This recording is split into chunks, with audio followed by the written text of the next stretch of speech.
Good morning mga Kaanghel University TV. Ulat para dun sa ating tikling, no? Yung bitag natin.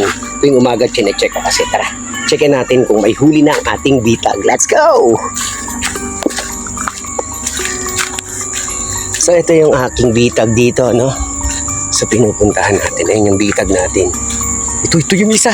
Yung isa may huli na. Yun, huli! Ito yung bitag natin, guys, oh. Aysen! Hawak mo camera, dali! Ayan yun. Ayun pa yung isa nating bitag, oh. Puntahan mo yung bitag natin doon sa isa. Puntahan mo ron. Tingnan mo kung may huli.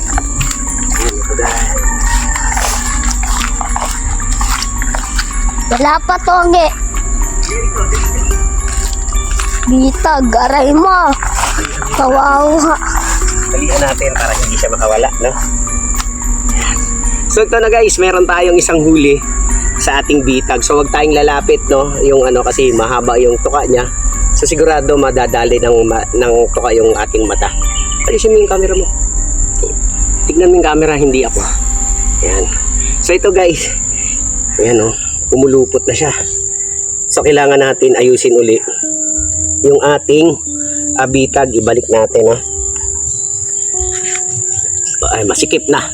Ayun, no, napapansin nyo guys, masikip na yung ating bitag kasi nga sa sobrang unat niya, no, dahil sa na ikot-ikot niya to, kaya yan. So at least, di ba, meron tayong huli. So ibig sabihin yung bitag natin effective.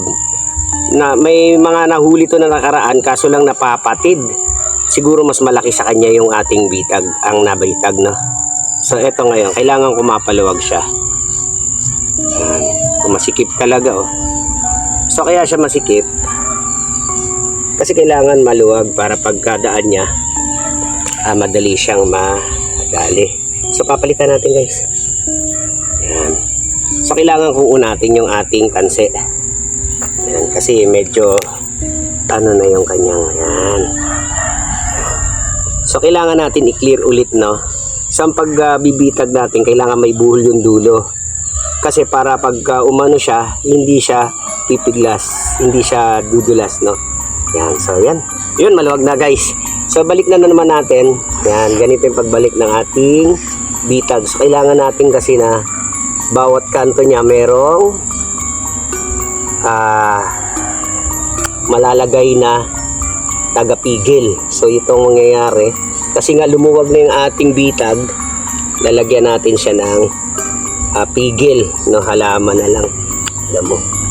So ayan guys, at least nakadali tayo, effective yung ating bitag. So next na moves natin, yan, kailangan mababa. Next na move natin, ito na. Mahirap na siyang ilagay, no. Yan. So ayusin natin to guys para makahuli ulit. Ganun lang siya kadaling manghuli ng tikling, no.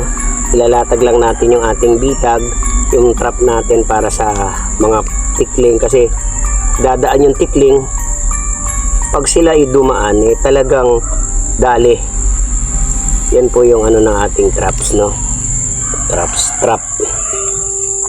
Ang hirap nang ibalik kasi nga nagbuhol na siya, no.